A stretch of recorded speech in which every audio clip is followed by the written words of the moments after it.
Sometimes when you create a new message, you want to add a signature to it. And a signature is that body of text or images at the bottom of the email that has return information. I come up here in Preferences and I can create a signature for my Gmail account. And I'm going to create two. One is going to be JF Personal, and there I want to just have my name.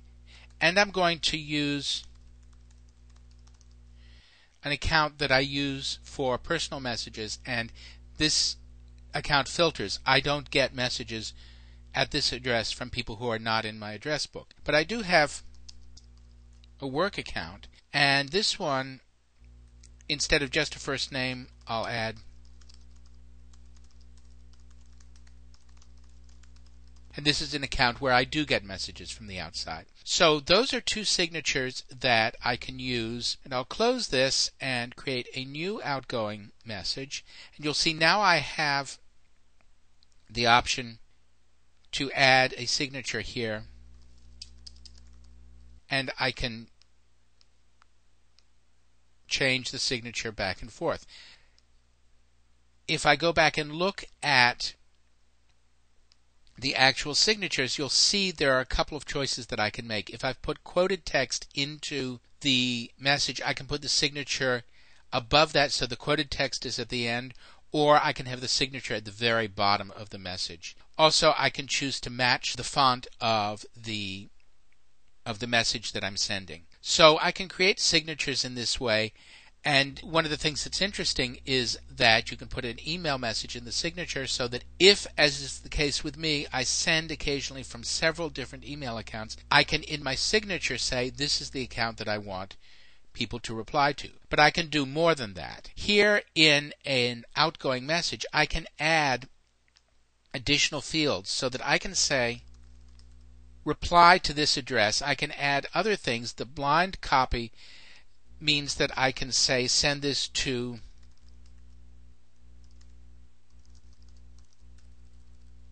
and this means that the recipients do not see who you've copied the message to. If you are sending to a number of people, unless they know one another, it's just polite to use BCC to copy other people, because otherwise you are exposing people's email addresses to the world at large, or at least to all of the recipients. Some people who send out their own junk email, actually in violation of the law, will send 99 copies of a message to 99 people that they've taken off some kind of membership list, and instead of putting them in the BCC field, they'll put them on a CC field, and so everyone will see all of those email addresses, and it's just wrong. By the way, if you are sending something with BCC recipients, one of the standard things to do is to send it to yourself, so people see a message from you to you, and then you have sent 5, 10, or 15 or more BCC copies of the message, but you haven't exposed any email addresses. You can add any of these fields to the message as well as the signature.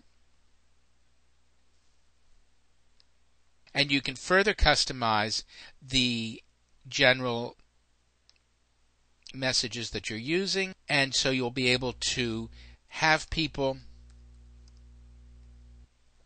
reply to an address.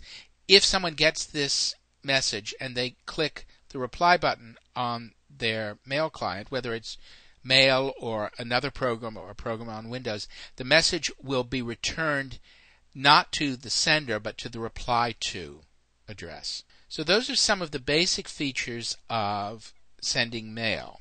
Let's look at some newer ones, such as the fact that I can add stationery to mail. And here I can, let me come up with the butterfly, and you will see I've got text in here. And here, when I'm using the stationery, I don't have signatures available. But I can send messages that look a little bit more interesting. And here I will send this also to my Gmail address. And I'm warned if there's no subject. You can see the messages being sent, and eventually it will show up in my inbox. There's a lot more to sending messages, but these are the basics to get you started, and you can start looking up here in the message and the format menus to see some other features that you can do. You can add attachments, graphics, you can have styled text, bold, italic, and so forth. Play around with it because you can send very rich email now.